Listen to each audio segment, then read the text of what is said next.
पाबंदी तकदीर है पाबंदी ahkam, पाबंदी तकदीर है पाबंदी ahkam।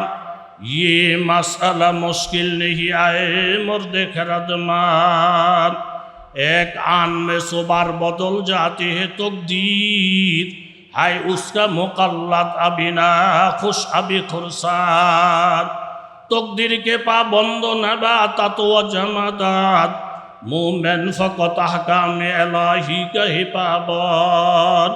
ও এলাকার যুবক তরুণ বাবারা, শিল্পপতি বাবারা, স্কুল কলেজ মাদ্রাসার ছাত্র বাবারা, প্রত্যেকের অনুরোধ করে বলছি বাবা, এরকম দামি মানুষকে যখন আমরা দাম দিব, নবীকে যখন মূল্যায়ন করব, কোরআনকে যখন মূল্যায়ন করব, আলেম ওলামাকে যখন মর্যাদা দিব, মা বাবা যত বুড়া হয়ে যাক তাদেরকে সম্মান দেখাইয়া আমি যত পিছনে পিছনে থাকতে থাকব, দেখতে দেখা যাবে আমি পিছনে। আসলে এই পিছনে থাকাটা, এই নম্র ভদ্রতাটা আপনাকে আমাকে সামনে বাড়াইয়া দিবে। এমন এমন কিছু জায়গা আছে, ওই জায়গায় পিছে থাকার মধ্যে বরকত। এই প্রসঙ্গটাকে সামনে রেখে সূরাতুল আহজাব থেকে 36 নম্বর আয়াত আপনাদের সামনে তেলাওয়াত করেছি। এই আয়াতের সারাংশ হলো এই, আল্লাহ এবং আল্লাহর রসুল যখন কোনো ব্যাপারে হুকুম করবেন, এই বিষয়টা বুঝে আসক চাই না আসক এই কথা বলতে পারবে না। আইয়াকুনা লাহুমুল খিয়ারাতু মিন আমরিহিম, নবী হুকুম করছেন, আল্লাহ তাআলা হুকুম করেছেন, আমার মন চাইলে আমি মানব, আমার মন চাইলে আমি না মানব। এটা আমার ব্যক্তিগত ব্যাপার, এটা কোনো মুমিন মুসলমানের কথা হইতে পারে না। বরং মুমিনের আদর্শ হবে আল্লাহ এবং আল্লাহ রসুল যখন কোনো হুকুম করবেন, বুঝে আসক চাই না আসক সেটাকে মান্য করা, মাথায় পেতে নেওয়া, বাস্তবায়নের চেষ্টা করা, এটি হলো মুমিনের আদর্শ। জোরে বলেন ঠিক কিনা? মৌতার যুদ্ধ সামনে 3000 মুসলমান আর অপর দিকে 1 লক্ষ কাফের। আমার নবী রহমতের নবী এলান করলেন এই যুদ্ধের সেনাপতি হবে যায়েদ ইবনে হারেসা রাদিয়াল্লাহু তাআলা আনহু। উনি যখন শাহাদাত বরণ করবেন, সেনাপতি হবে জাফর ইবনে আবি তালেব। উনিও যখন শাহাদাত বরণ করবেন, সেনাপতি হবে আব্দুল্লাহ ইবনে রাওয়াহা। উনিও যখন শাহাদাত বরণ করবেন, মুসলমানেরা পরামর্শ করে যেই কোনো একজনকে আমির বানাইয়া নেবেন। আমি নবীর ধারণা আল্লাহ তাআলা শেষ পর্যায়ে মুসলমানদেরকে বিজয়ের পতাকা উড়ানের তৌফিক দান করিবে। আল্লাহ নবীর ঘোষণাটা শোনার সাথে সাথে একজন ইহুদির বাচ্চা এসে এই 3 জন সাহাবীকে বললেন, বাবারা, আমি আপনাদের জন্য একটা ভালো উপদেশ নিয়ে আসছি। উপদেশটা হলো এই, আমি আসমানি অনেক কিতাবাদি স্টাডি করেছি, দেখেছি, মোতালা করেছি। নবীর জবান থেকে যদি কারো প্রতি শাহাদতের ইঙ্গিত আসে, ওই লোক যুদ্ধের ময়দান থেকে আর ফিরিয়ে আসে না। অতএব আমি আসমানি কিতাবের ধারা মোতাবেক বুঝতে পারলাম, এই জেহাদে আপনারা 3 জন শাহাদত বরণ করবেন, আপনারা মদিনায় ফিরে আসতে পারবেন না। অতএব কারণে প্রত্যেকটা মানুষের জীবনের একটা মূল্য আছে। আপনারা যেই কোনো বাহানা করে এই যুদ্ধর থেকে এরকম পিছনে থাকার না যাওয়ার ব্যবস্থা করেন, আর নচেত আপনাদের ভবিষ্যৎ অন্ধকার, আপনাদের মৃত্যু নিশ্চিত।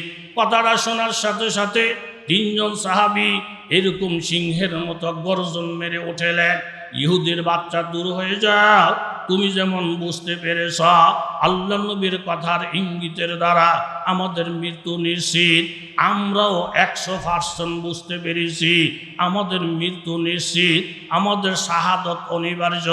তবে আল্লাহর কসম খেয়ে বলছি, খাঁটি আল্লাহর পাগল যারা, নবীর পাগল যারা, দ্বীনের জন্য, ইমানের জন্য শাহাদত বরণ করাটা তারা এত প্রিয় মনে করে। আরবের মানুষ শরাব খাওয়ার জন্য যেমন পাগল, নবীর প্রেমিকেরা, আল্লাহর প্রেমিকেরা দ্বীনের জন্য, কোরআনের জন্য শাহাদত বরণ করতে এর চাইতে 1,00,000 কোটি গুণে পাগল। দূর হইয়া যা, অশ্বাসার চেষ্টা করো না। ইহুদির বাচ্চাকে ধমক দিয়ে সরাইয়া দিলেন। 3 জন সাহাবী নিজ নিজ বাড়িতে চলে গেলেন। বিদায় আদায় নিয়া যুদ্ধের প্রস্তুতির জন্য। তন্মধ্যে জাফর ইবনে আবি তালেব উনি যখন বাড়িতে এলেন, বাড়িতে গিয়ে দেখেন ওনার বিবি পবিত্র কোরআনুল কারীম তিলাওয়াত করতেছেন। ছোট ছোট দুইটা বাচ্চা এরকম হাতের বগলের নিচে রাইখা কোরআন তেলাওয়াত করে। ছোট ছোট বাচ্চারা মায়ের জবান থেকে কোরআন তেলাওয়াত শোনে। যেই বাচ্চারা মায়ের মুখ থেকে কোরআন তেলাওয়াত শুনবে, যেই বাচ্চারা মা বাবার ইবাদত বন্দেগী দেখবে, যেই বাচ্চারা মা বাবার জিকির আজকার দেখবে, এটার থেকে বাচ্চাদের বিরাট একটা শিক্ষণীয় হয়। এর মধ্যে হযরতে জাফর রাদিয়াল্লাহু আনহু বললেন, বিবি জরুরি একটা কথার জন্য তোমার দরজায় আসছি, তুমি আমার কথাটা মনোযোগ দিয়ে শোনো। কোরআন তেলাওয়াত সাময়িকের জন্য বন্ধ রাখো। মৌতার যুদ্ধ রেডি হয়ে গেছে। আল্লাহ নবী 3 জন সাহাবীকে সেনাপতির দায়িত্ব দিয়েছেন, তন্মধ্যে আমিও একজন। আমি শাহাদত বরণ করলে আব্দুল্লাহ ইবনে রাওয়াহার পালা। নবীজির কথার দ্বারা বুঝতে পারছি এই জেহাদে গেলে আমার শাহাদত নিশ্চিত। আমি আর মদিনায় ফিরে আসব না, আমি আর তোমাদের চেহারা দেখব না, আমি আমার বাচ্চাদের মুখ আর কোনোদিন দেখব না। আমি তোমার কাছ থেকে বিদায়ের জন্য আসছি, তুমি আমাকে হাসি মুখে বিদায় দাও। কথাটা শোনার সাথে সাথে বিবি বললেন, দেখেন স্বামী আমার, আল্লাহর ব্যাপার, নবীর ব্যাপার, ধর্মীয় ব্যাপার, এইখানে বাধা দেওয়ার ক্ষমতা আমার নাই, আমি বাধা দিবেও না। আপনি যে আল্লাহর বান্দা, আমিও সে আল্লাহর বান্দি। তবে আপনার কাছে আমার ছোট্ট একটা অনুরোধ, আপনি একটু ঘরে প্রবেশ করেন। আমি জীবনের শেষবারের মতো আপনার চেহারার মধ্যে একটা চুমা খাবো। আমার এই শিশু দুইটা বাচ্চা কিছুদিন পরে এতিম হইয়া যাবে। এই দুইটা বাচ্চা আপনার কোলে উঠাইয়া দিব। আপনি তাদেরকে শেষবারের মতো একটু আদর যত্ন কইরা আমানত হিসাবে আমার কাছে ছেড়ে দেন। আমি শেষবারের মতো আপনাকে একটু ভালোবাসা দিতে চাই, এই সুযোগটা আমাকে দান করেন। কথাটা শোনার সাথে সাথে হযরতে জাফর বললেন, দেখো বিবি, ভিতরে যাওয়া আমার কোনো বাধা নাই, বাচ্চাদেরকে কোলে নিয়ে চুমা দেওয়া আমার কোনো বাধা নাই। আরবের মানুষ জানে জাফরের বিবি অত্যাধিক সুন্দরী, অনেক রূপসী। তোমার রূপের কথা আশেপাশে সব মানুষে জানে। এই মুহূর্তে যদি আমি তোমার ঘরের মধ্যে ঢুকি, তুমি যদি হাসি দিয়ে কথা বলো অথবা মহাব্বত করে আমাকে যদি একটা চুমা খাও, আর এই ছোট ছোট দুইটা বাচ্চা আমার কোলের মধ্যে যদি উঠাইয়া দাও, তারা আব্বা বলে যখন আমার ঘাড় ধরাইয়া ধরবে, আমার বুকে পাজা করে ধরবে, এই বাচ্চাদের ভালোবাসায় পইরা, তোমার প্রেমের মধ্যে পইরা যুদ্ধের ময়দান থেকে যদি আমি ফিরিয়া যাই, অমনোযোগী হয়ে যায়, অথবা যাইতে যদি আমার বিলম্ব হয়ে যায়, আল্লাহর কসম জাফরের এই চেহারা আল্লাহর নবীর সামনে দেখাইতে পারিবে না। বিবি তুমি আমাকে মাফ করে দাও, আমার ছেলেরা তো এখন ছোট, আমার ছেলেগুলো যখন বড় হবে আর তারা যখন সিরিয়ার সফরে যাবে, তাদেরকে মনে করাইয়া দিও সিরিয়ায় যাওয়ার পথে মৌতা নামক এলাকা পড়বে, ওইখানে তোমার বাবা জাফরের কবর আছে। আমার সন্তানরা যেন সিরিয়ায় যাওয়া আসার পথে আমার কবরটা জিয়ারত করে।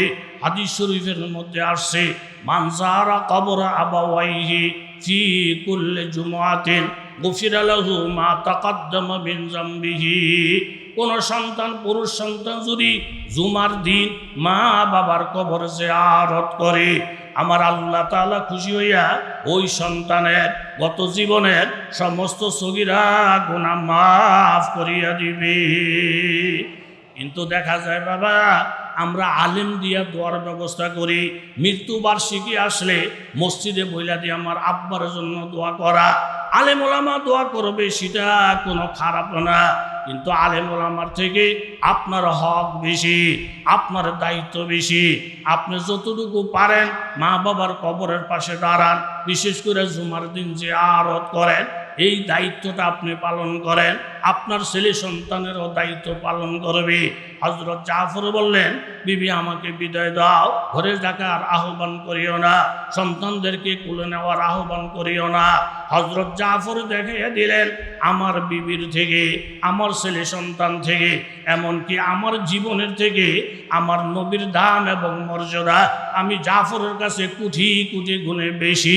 জোরে বলেন ঠিক কিনা? হযরত জাফর চলে গেলেন, যায়েদ ইবনে হারেসা চলে আসলেন। এইভাবে এক পর্যায়ে সেনাপতি এবং অন্যান্য সৈন্যরা মৌতা নামক জায়গায় পৌঁছে যুদ্ধ যখন শুরু হয়ে যায়, আমার আল্লাহ তাআলা পুরা যুদ্ধের নকশাটা নবীজির সামনে হাজির করে দিলেন। আল্লাহ নবী মসজিদে নববীতে বসা, কিন্তু যুদ্ধের চিত্রটা আমার নবীর সামনে হাজির। নবীর সামনে যুদ্ধ হাজির করাইয়া দিয়েছেন। আদর নারে গোলজারা কুনি গাহ ইসমাইলরা আজাদ করবা কুনি ফরকে জাকারিয়া দুনিমাস আর রাকার দিয়াই করিম দর্তনে আইয়ুব সাহাবে তোমায়ে কিরমা কুনি গাহি ইউনুসরা দেহি দর বতনে মাহিয়ে মুকাম গাহি ইউসুফ রাজকেনা বরদরে জান্দা কুনি। প্রত্যেক নবী রসুলদেরকে আমার আল্লাহ তাআলা পরীক্ষা নিরীক্ষা ছাড়া সফলতা দেন নাই, তরাক্কি দেন নাই, উন্নতি দেন নাই। সাহাবায়ে কেরাম পরীক্ষার মধ্যে পড়ছে, আপনার আমার জন্য পরীক্ষা নিরীক্ষা আছে। এই পুরাটা নকশা নবীর সামনে হাজির হয়ে গেছে।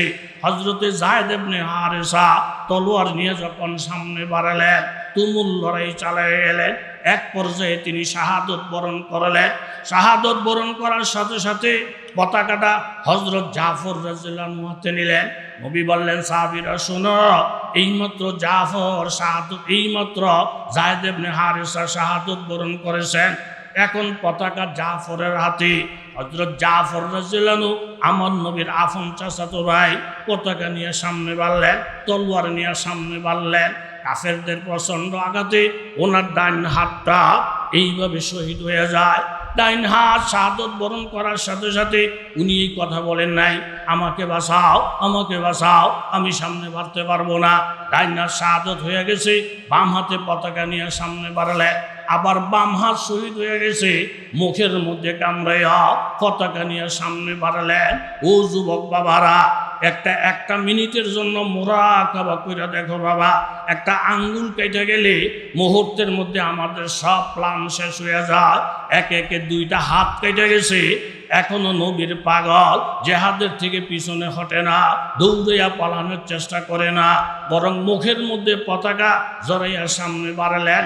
আরো কিছু কাফেরের দল আইসা হযরত জাফর রাদিয়াল্লাহু আনহু গর্দানে হামলা করলেন। এক পর্যায়ে তিনি শাহাদাত বরণ কইরা নিথর হইয়া রক্তমাখা শরীর নিয়া জমিনে পড়ে যায়। আব্দুল্লাহ ইবনে রাওয়াহার হাতে পতাকা। আল্লাহর নবী বললেন, ও উপস্থিত সাহাবীরা শোনাও, এইমাত্র জাফর শাহাদত বরণ করেছেন। হযরত জাফরের দুইটা হাত এইভাবে কেটে গেছেন। বাড়ির মধ্যে খবরটা পৌঁছে দাও। আল্লাহর নবীর চোখ অশ্র এইভাবে ঝারঝার করে পড়তেছে। জিবরাইল আমিন এসে বলেন, ইয়া রাসূলুল্লাহ, জাফরের মৃত্যুতে আপনার কলিজা আঘাত লাগছে, এইটাই স্বাভাবিক। আল্লাহ তাআলা সুসংবাদ দিয়েছেন দ্বীনের জন্য, ইসলামের জন্য। হযরতে জাফর দুইটা হাত যখন শাহাদত বরণ করে ফেলেছেন, এই দুই হাতের বিনিময়ে আল্লাহ তাআলা জাফরকে দুইটা পাখা দান করেছেন। এই দুইটা পাখা মাইরা মাইরা হযরতে জাফর আল্লাহর জান্নাত ভ্রমণ করিতেছে। এইভাবে আব্দুল্লাহ ইবনে রাওয়াহা শহীদ। সাহাবায়ে কেরাম পরামর্শ করে খালিদ ইবনে ওয়ালিদ রাদিয়াল্লাহু তাআলা আনহুকে সেনাপতি বানাইলেন। তলোয়ারটা হাতের মধ্যে নিয়ে খালিদ ইবনে ওয়ালিদ সামনে বাড়ালেন। যেই কাফের সামনে পড়ে একটা কোপ দিয়া কল্লাটা ফালাইয়া দেয়, আবার কাফের সামনে আসে, কোপ মেরা কল্লাটা ফালাইয়া দেয়। একটা তলোয়ার ভেঙে যায়, বললেন আমাকে তলোয়ার দাও। আবার যখন তলোয়ার দিলেন, কাফেরদের হত্যা করতে করতে দ্বিতীয় তলোয়ারটা ভেঙে যায়, আবার বললেন তলোয়ার দাও, কাফের হত্যা করতে করতে চতুর্থ তলোয়ারটা ভেঙে যায়, বললেন আমাকে তলোয়ার দাও। এইভাবে 9টা তলোয়ার ভাঙ্গার পরে হযরতে খালেদ বলে, ও নবীর সাহাবীরা আমাকে তলোয়ার দাও। এখন খালেদকে দেওয়ার মতো আর তলোয়ার নাই। একজন সাহাবী চিন্তা করলেন এখন ওনাকে কি দিয়ে বুঝ দেওয়া যায়, লাভ দিয়ে একটা খেজুর গাছে উঠেলেন, একটা খেজুরের ডালা ভাঙ্গা দৌড়াইয়া হযরত খালেদ ইবনে ওলীদের হাতে দিলেন। এই খেজুরের ডালাটা খালেদ ইবনে ওলীদের হাতে যাওয়ার সাথে সাথে আমার আল্লাহ তাআলা খেজুরের ডালাটাকে তলোয়ার বানাইয়া দিছে। এই জন্য দোস্ত আহবাব, আল্লাহ তাআলা দিনকে বরবাদ করে হইতে দেন নাই। এই দিনের আশেক যারা, পাগল যারা, তারা দেখিয়ে দিলেন আল্লাহ আল্লাহ রসুল যখন কোনো হুকুম করবেন, হুকুমটা করতে দেরি, মানতে দেরি নাই, যুক্তিমতো হইল কি হয় নাই সেটা দেখার টাইম নাই। নবী হুকুম করছেন আর সেটা মান্য করা, এটা হইল উম্মতের জন্য ফরজ। জোরে বলেন ঠিক কিনা? খন্দকের যুদ্ধ 10,000-এর উপরে এইভাবে কাফের মুশরিক সব সম্মিলিতভাবে মদিনায় হামলা করবে। আল্লাহ নবী সাহাবীদেরকে নিয়ে পরীক্ষা খনন করলেন। এর মধ্যে 4 ওয়াক্তের নামাজ আমার নবীর কাজা হয়ে যায়। আল্লাহ নবী ক্ষুধার্ত, অনেক সাহাবায়ে কেরাম ক্ষুধার্ত। তন্মধ্যে হযরতে জাবের রাদিয়াল্লাহু তাআলা আনহু আল্লাহ নবীর ক্ষুধার্ত অবস্থা দেখা চলে আসলেন বাড়িতে। বাড়িতে আইসা বিবির সাথে পরামর্শ করলেন, বিবি আল্লাহ নবী ক্ষুধার্ত, নবীকে মেহমানদারি করার মতো কোনো সামান কি ঘরে আছে? মেহমানদারি করা সুন্নত। মান কানা ইউমিনু বিল্লাহ ওয়াল ইয়াউমিল আখির ফালইউকরিম যায়ফাহু। যাদের পক্ষান্তরে আল্লাহর উপরে ঈমান আছে, আখিরাতের প্রতি বিশ্বাস আছে, তাদের জন্য উচিত তারা যেন মেহমানের একরাম করে, মেহমানদারি করে। যেই ঘরের মধ্যে বেশি বেশি মেহমান আসে ওই ঘরের রিজিকের মধ্যে আল্লাহ বরকত দান করে, ওই ঘরটা জিন্দা ঘরের মতো। আর যেই ঘরের মধ্যে মেহমান আসে না, মেহমানদারি হয় না, ওই ঘরের মধ্যে আয় বরকতও থাকে না। কথা জোরে বলেন ঠিক কিনা? সেটা অন্য প্রসঙ্গ, সময় কম, এই জন্য সংক্ষিপ্ত সমাপ্তির দিকে যাওয়ার আমি চেষ্টা করে যাচ্ছি। নবী সাল্লাল্লাহু আলাইহি ওয়াসাল্লাম ক্ষুধার্ত। বিবি নবীকে মেহমানদারি করার মতো কোনো সামান কি আছে? বুখারী শরীফের রিওয়ায়াত। তখন বিবি সাহেবা বললেন, একটা বকরি আছে, ছোট্ট বকরি, আপনি বকরিটা জবাই করে দিয়ে যান। আর অল্প কিছু আটা আছে, আমি রুটি বানাইতে থাকি আর গোশত পাক করতে থাকি। আপনি গিয়ে আল্লাহ নবীকে কানে কানে বলেন, ইয়া রাসূলুল্লাহ অল্প কিছু গোশতের ব্যবস্থা আছে, অল্প রুটির ব্যবস্থা আছে, ইয়া রাসূলুল্লাহ আপনার দাওয়াত। নবী আসলে আমরা ফ্যামিলি সহ একবেলা খাওয়ার ব্যবস্থা হবে। আপনি নবীজিকে বুঝিয়ে বলেন আল্লাহ নবীর একা দাওয়াত, ডানে বামের কোনো চিন্তা ফিকির এই মুহূর্তে আমাদের নাই। হযরত জাবের রাদিয়াল্লাহু তাআলা আনহু আল্লাহ নবীর দরবারে এলেন, গিয়া বলেন, ইয়া রাসূলুল্লাহ অল্প রুটির ব্যবস্থা আছে, অল্প গোশতের ব্যবস্থা আছে, ইয়া রাসূলুল্লাহ আমাদের ঘরে আপনার দাওয়াত। কয়জন? কথা বলেন কয়জন? আরেকটু জোরে বলেন কয়জন? নবী সাল্লাল্লাহু আলাইহি সাল্লাম ওনার কথা বুঝতে পারছেন, উনি কি বুঝাইতে চাইছে। আল্লাহ নবীর বুঝার কোনো বাকি নাই। নবী বুঝতে পারছেন উনি একজনের দাওয়াত নিয়ে আসছেন। হযরত জাবেরকে দাঁড়া করাইয়া আল্লাহ নবী একটা এলান দিলেন, এই খন্দকের যোদ্ধারা, ডাইনে বামে সামনে পিছে তোমরা যত যোদ্ধা আছো মনোযোগ দিয়া শোনো। বুখারী শরীফের মধ্যে আছে ওই মুহূর্তে সংখ্যা ছিল 1000। নবীজি 1000 সাহাবীকে লক্ষ্য করে বললেন, তোমাদের প্রত্যেকের দাওয়াত এই জাবের সাহেবের ঘরে। জোরে বলেন সুবহানাল্লাহ। আমার সাথে একটু কথা বলেন, দাওয়াত দিতে গেছেন কয়জন? নবী দাওয়াত দিয়ে দিছে কয়জন?